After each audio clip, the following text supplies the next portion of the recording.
En un valle silencioso de los Pirineos, la noche desciende lentamente, las luces del pueblo se apagan, queda el murmullo del río, una pequeña gruta y corazones sencillos que comienzan a rezar. Es el siglo XIX y un pueblo humilde se recoge al caer la tarde. El frío se queda fuera de las casas. Dentro, una niña frágil aprende a unir su pobreza con una sencilla oración. Sobre Lourdes cae una luz suave mientras las campanas se apagan. Las calles quedan casi vacías. Solo se escucha el viento del río y el murmullo discreto de quienes confían su vida a María. Una tarde fría en los Pirineos, el cielo se vuelve gris y tranquilo. El pueblo respira despacio. Entre casas pobres y senderos de barro, una joven campesina comienza, sin saberlo, un camino de fe silenciosa. En la quietud de una noche francesa, la luna roza las montañas. Que Lourdes queda envuelto en penumbra serena. Junto al río, una gruta olvidada espera, mientras corazones cansados buscan consuelo en la oración. En el sur de Francia, al pie de los Pirineos, se encuentra un pequeño valle, atravesado por un río de aguas frías y claras. Ese lugar se llama Lourdes. A mediados del siglo XIX, Lourdes era una población humilde, con calles sencillas, casas bajas de piedra y techos de teja, rodeada de colinas y bosques. El clima era duro en invierno, con nieves en las montañas y vientos que descendían por los pasos. La vida cotidiana estaba marcada por el trabajo, la pobreza y una fe sencilla, transmitida en familia. Era una época de cambios profundos en Europa. Francia había atravesado dos revoluciones, guerras, alteraciones políticas. En las ciudades crecían las fábricas, las ideas nuevas, las tensiones sociales. Y en los pueblos, sin embargo, la vida parecía repetir el ritmo de siempre. Amaneceres de trabajo, misas dominicales, campanas que marcaban las horas del día, rosarios rezados en voz baja antes de dormir. La fe del pueblo sencillo convivía con dudas, anticlericalismo y cansancio espiritual en otros ambientes del país. En el Lourdes, la religión formaba parte del tejido diario. Las madres enseñaban a los niños a hacer la señal de la cruz. Los pocos sacerdotes del lugar atendían muchas almas con recursos limitados. Había familias que se mantenían firmes en la práctica sacramental y otras que se alejaban poco a poco. La pobreza obligaba a algunos a pensar más en el pan que en el templo, y sin embargo, las fiestas litúrgicas seguían siendo momentos de reunión, de luz, de canto, en medio de la dureza de la existencia. En ese contexto nació Bernadette Soubirous, en una familia pobre incluso para los estándares del pueblo. Su casa, conocida después como el Cachot, era una antigua prisión húmeda, mal iluminada, con paredes oscuras y un suelo frío. Allí se apretujaban padres e hijos. El padre, molinero arruinado, hacía lo posible por conseguir trabajo. La madre, de carácter firme y corazón tierno, trataba de mantener la dignidad del hogar con muy pocos medios. Bernadette Aunequet era una niña frágil de salud. Sufría asma, respiraba con dificultad, se cansaba con facilidad. No era hábil en la escuela y apenas sabía leer y escribir. Muchos la consideraban limitada, distraída, poco capaz. Su memoria para las lecciones del catecismo era lenta y aún así, ella insistía, repitiendo una y otra vez las fórmulas hasta que poco a poco las retenía. Su fe no era sofisticada, pero sí sincera. Para ella, Dios era alguien cercano, aunque misterioso. El rosario era un refugio en las noches de tos y falta de aire. Lourdes no era un lugar famoso ni un centro de peregrinación. Era un pueblo más, entre tantas aldeas de montaña. Las gentes se preocupaban por las cosechas, por el precio del trigo, por la posibilidad de encontrar trabajo, por el sustento de los hijos. La espiritualidad estaba mezclada con la preocupación por sobrevivir. Nadie imaginaba que en una de las afueras del pueblo, en una roca llamada Masabielle, la historia de la iglesia recibiría un nuevo capítulo de consuelo. Masabiel era, en realidad, un lugar despreciado, una especie de barranco pedregoso, con una gruta en la roca donde se acumulaba basura, ramas y restos arrastrados por el río Gave. Los niños del pueblo pasaban por allí a veces, recogiendo leña o buscando aventuras pequeñas. No era un lugar de oración, no había allí un altar, ni una capilla, ni una imagen. Solo roca, humedad, silencio y viento. En el invierno de 1858, el frío apretaba. Las familias pobres necesitaban leña para calentar sus casas. Un día de febrero, Bernadette salió con su hermana y una amiga a buscar ramas secas. La caminata era larga para sus pulmones débiles, pero la necesidad apremiaba. Caminaron bordeando el río, sintiendo el aire frío en el rostro, escuchando el sonido del agua que corría entre piedras y restos de vegetación. Al llegar cerca de Masabiel, las otras niñas cruzaron el canal de agua sin demasiada dificultad. Bernadette, temerosa por su salud, se quedó un poco atrás, dudando. El viento soplaba, y el ruido del río llenaba el aire. En ese entorno sencillo, silencioso, cotidiano, comenzó algo que cambiaría no solo la vida de la niña, sino la de millones de personas. Según las crónicas recogidas después, Bernadette se sintió de pronto llamada por algo que no sabía describir. Levantó la vista hacia la gruta, entre ramas y piedras. Allí, en una oquedad de la roca, vio una luz.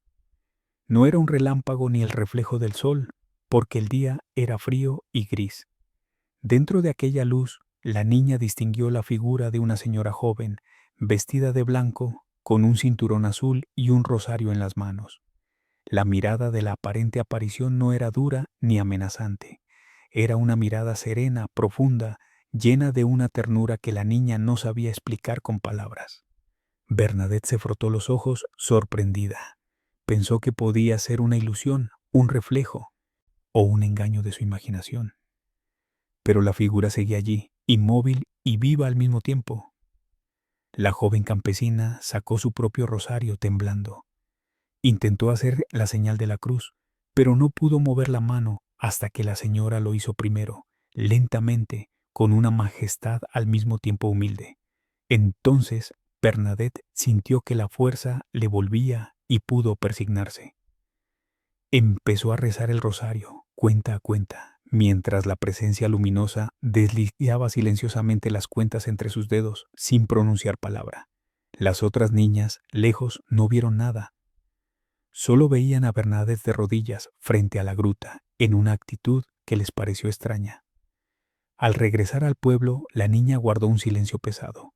No sabía si debía contar lo que había visto. Temía burlas, reproches, acusaciones de fantasía. La pobreza llevaba a veces a una cierta desconfianza hacia cualquier historia que se saliera de lo normal. Sin embargo, al final, compartió con su familia lo que había sucedido. La reacción no fue de entusiasmo. Algunos la regañaron pensando que eran imaginaciones. Otros le dijeron que no volviera.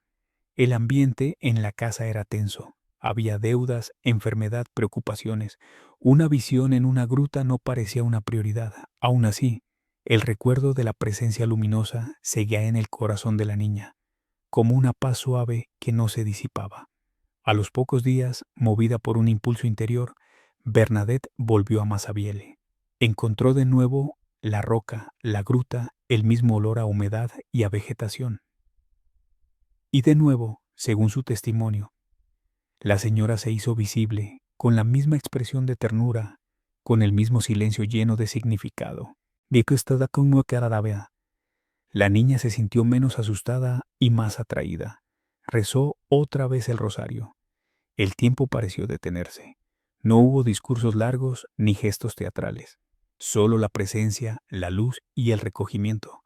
Poco a poco, la noticia de que una niña decía ver a algo en la gruta empezó a circular por Lourdes.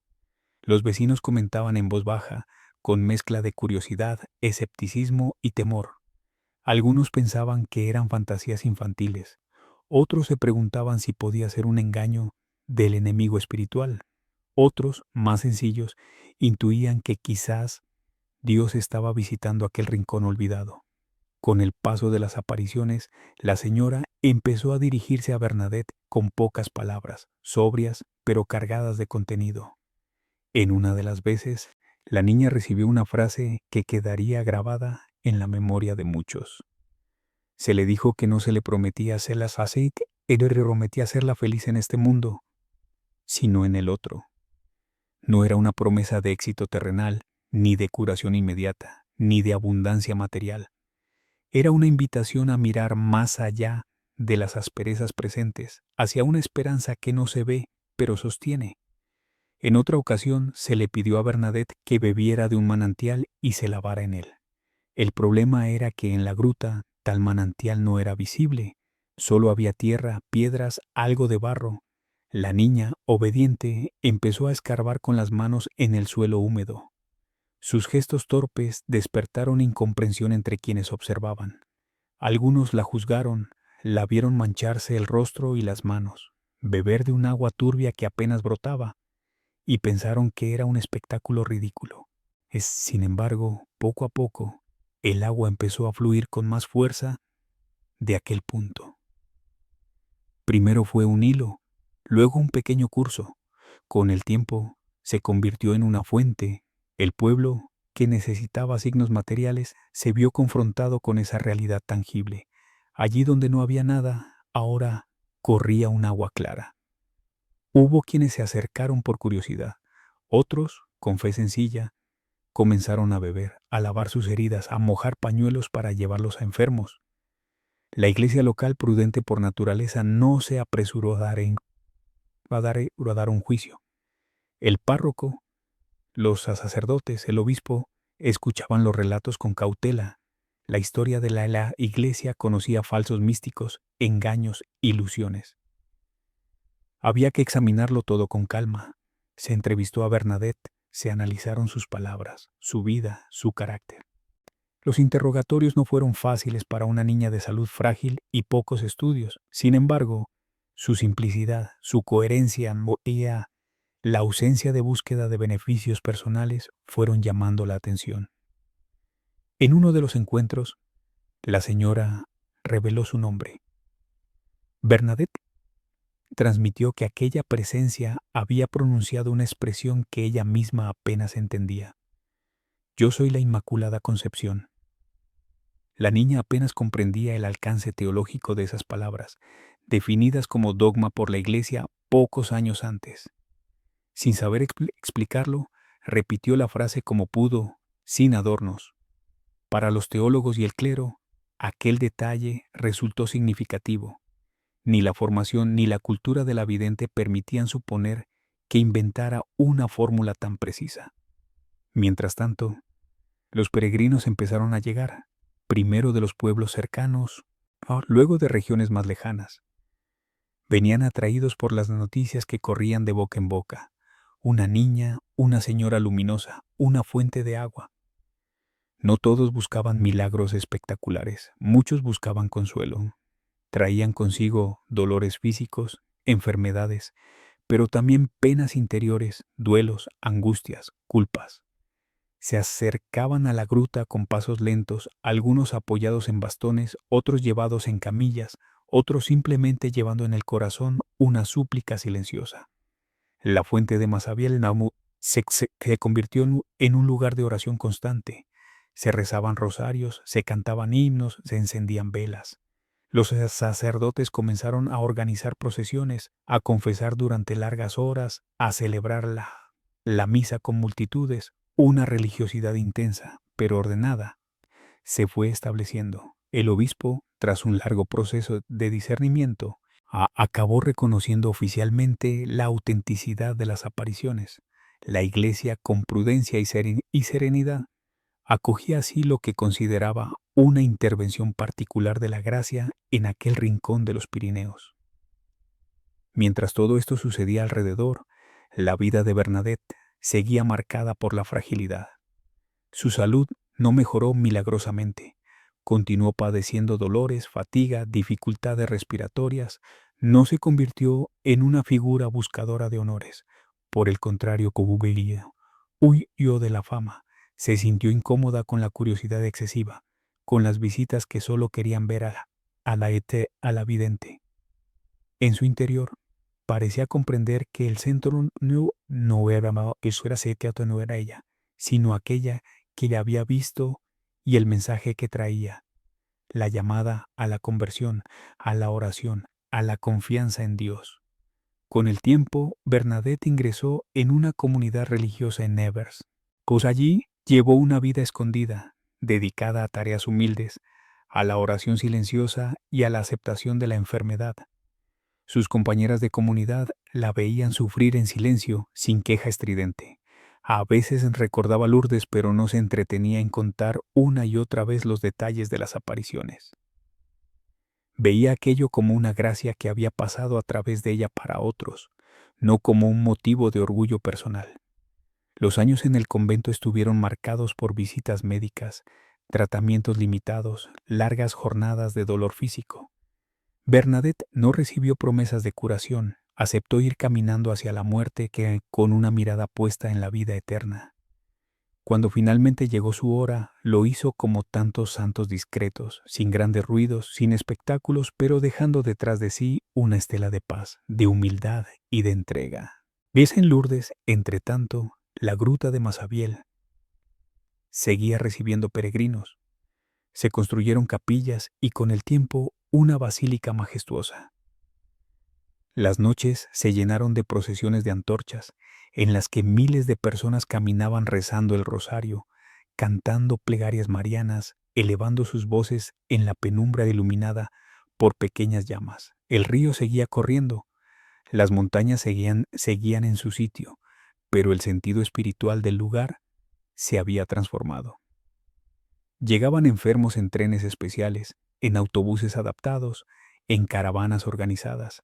Algunos regresaban con mejorías inexplicables, que eran examinadas con rigor por médicos creyentes y no creyentes, antes de ser reconocidas como curaciones extraordinarias. Muchos otros no recibían la curación física que deseaban, pero volvían a su casa con algo que no se puede medir: una serenidad más profunda, una aceptación más humilde de su situación, un consuelo interior que no provenía de palabras humanas. En la gruta, el murmullo del agua acompañaba el murmullo de las oraciones. Rostros cansados se apoyaban sobre el frío de la roca, manos temblorosas acariciaban la piedra húmeda, ojos cansados se cerraban para rezar en silencio. Algunos traían fotos de seres queridos, cartas dobladas con intenciones, rosarios desgastados por el uso. Cada uno llegaba con una historia única, con una pena particular, con una esperanza pequeña o grande.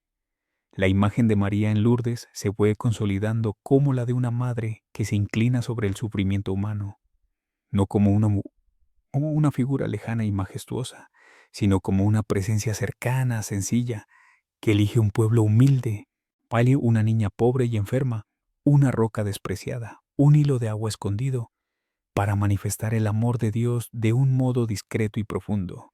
El mensaje no era de estruendo, sino de conversión, de oración, de confianza, de respeto hacia los más pequeños. A lo largo de las décadas, muchos papas manifestaron su cercanía a Lourdes. Mensajes, cartas, visitas, coronaciones solemnes de la imagen con vínculos espirituales profundos.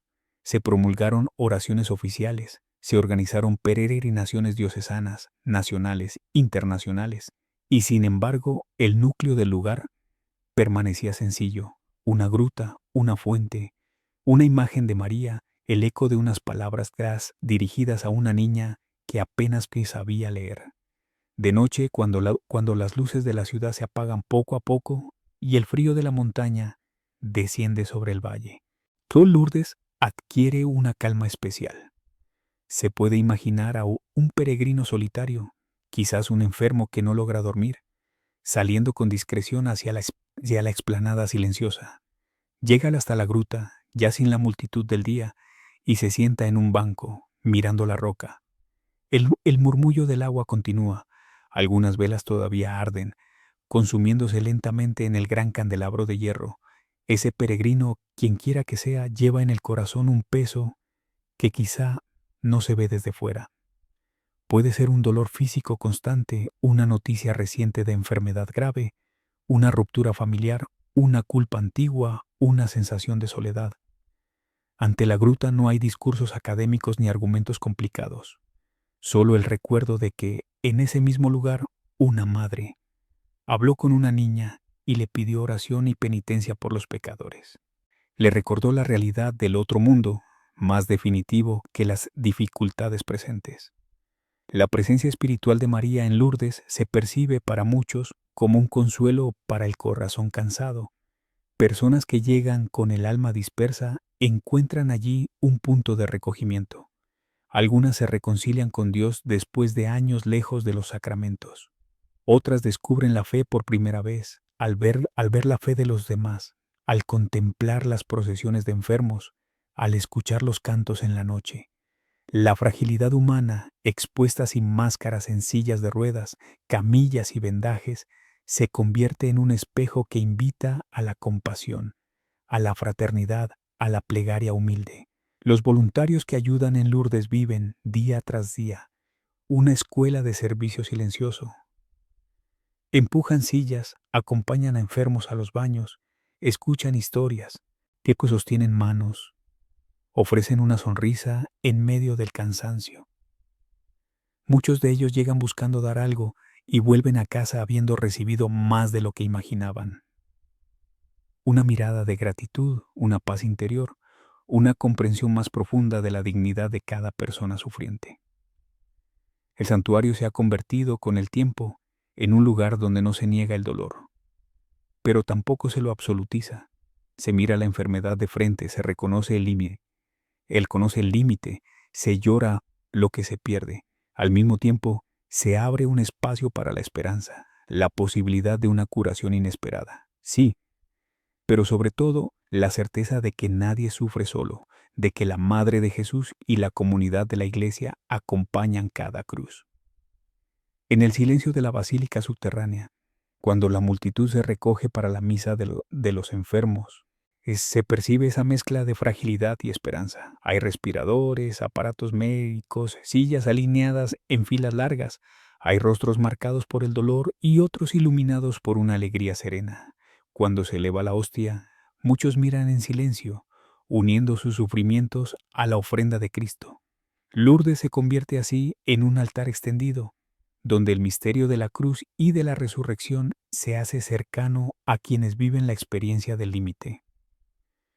Para quien escucha la historia de Lourdes antes de dormir, la figura de María se presenta no como un personaje lejano, sino como una madre que sabe mirar la pobreza sin escándalo, que sabe acoger la enfermedad sin rechazo, que sabe escuchar las lágrimas sin prisa. La elección de una niña débil y pobre como mensajera recuerda, de manera suave, que Dios no se deja impresionar por las grandezas humanas. Mira el corazón sencillo, la disponibilidad humilde, la fe pequeña que no presume, pero confía. La vida de Bernadette, con sus dolores, su retiro en el convento, su muerte en la obscuridad, prolonga ese mismo mensaje. No fue colmada de éxitos mundanos, ni colocada en un pedestal durante su vida. No caminó curada por completo, ni se vio rodeada de honores desmedidos. Su camino fue el de muchos santos ocultos, pequeño, silencioso, a menudo incomprendido, pero lleno de una confianza que se alimentaba de la certeza de que la promesa de felicidad definitiva no se cumple plenamente aquí, sino más allá, en la presencia de Dios. Hoy, al contemplar Lourdes en la memoria, se pueden imaginar las estaciones del día sobre el santuario, el amanecer, cuando los primeros peregrinos se acercan a la gruta en silencio, el mediodía, cuando los rayos del sol iluminan las cúpulas y las escaleras y se escucha el murmullo de muchas lenguas distintas, el atardecer, cuando el cielo se tiñe de colores suaves y las campanas llaman a la procesión, la noche cuando las antorchas dibujan un río de luz que se mueve lentamente entre cantos marianos que se repiten de generación en generación. En cada uno de esos momentos, la misma invitación parece repetirse, sin estridencias. Volver al corazón, confiar, rezar, ofrecer, pedir perdón, perdonar.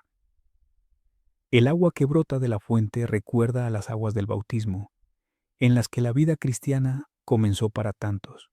Al tocarla, al beberla, al mirarla, algunos recuerdan su propia historia de fe, sus caídas, sus regresos, sus dudas.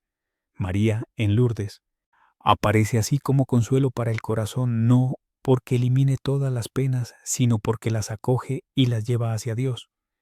En muchos hogares, lejos de Francia, hay imágenes pequeñas de la Virgen de Lourdes.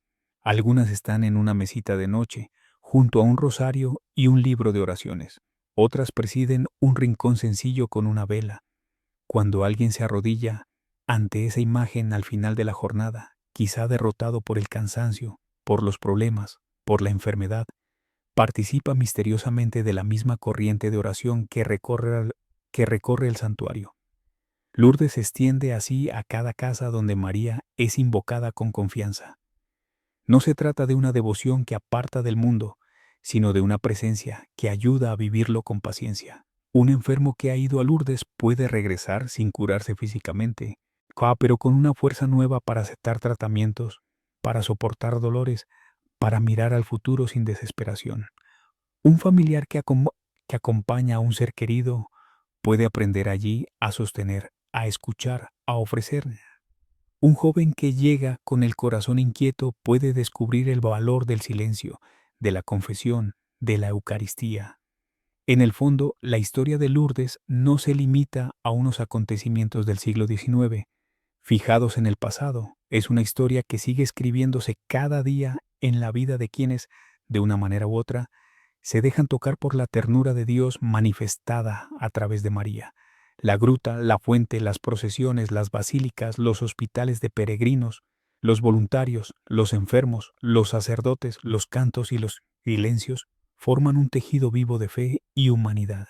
Cuando cae la noche y alguien, en cualquier lugar del mundo, cierra los ojos y susurra un Ave María recordando Lourdes, entra en ese mismo movimiento de confianza. Tal vez no vea luces extraordinarias ni escuche palabras especiales, pero se sabe mirado por una madre que, en un rincón humilde de los Pirineos, quiso recordar a la Iglesia el poder de la oración, la belleza de la pobreza acogida, la importancia de ofrecer por los pecadores, la certeza de que la verdadera felicidad llega al final del camino. Así Lourdes permanece, en la memoria de la Iglesia, como un lugar donde el cielo se inclinó discretamente hacia la tierra para consolar a los pequeños, y María, la Inmaculada, que se presentó a una niña pobre, continúa siendo, para muchos corazones cansados, un refugio sereno, un rostro materno en la noche, un susurro suave que invita a confiar. Incluso cuando la vida se vuelve áspera y oscura, en ese silencio donde las palabras se apagan y solo queda el murmullo de la oración, el corazón encuentra un descanso profundo, no porque todo se resuelva inmediatamente, sino porque se sabe acompañado. Y, en esa compañía, muchos descubren que la verdadera paz no depende de la ausencia de problemas, sino de la presencia de un amor que no abandona. María en Lourdes, a través del tiempo y de las generaciones, sigue siendo para innumerables hombres y mujeres un consuelo para el corazón, una luz tenue pero fiel en el camino, una mano que señala hacia Dios sin imponerse y que invita con paciencia infinita a caminar confiados hacia la promesa de la vida plena.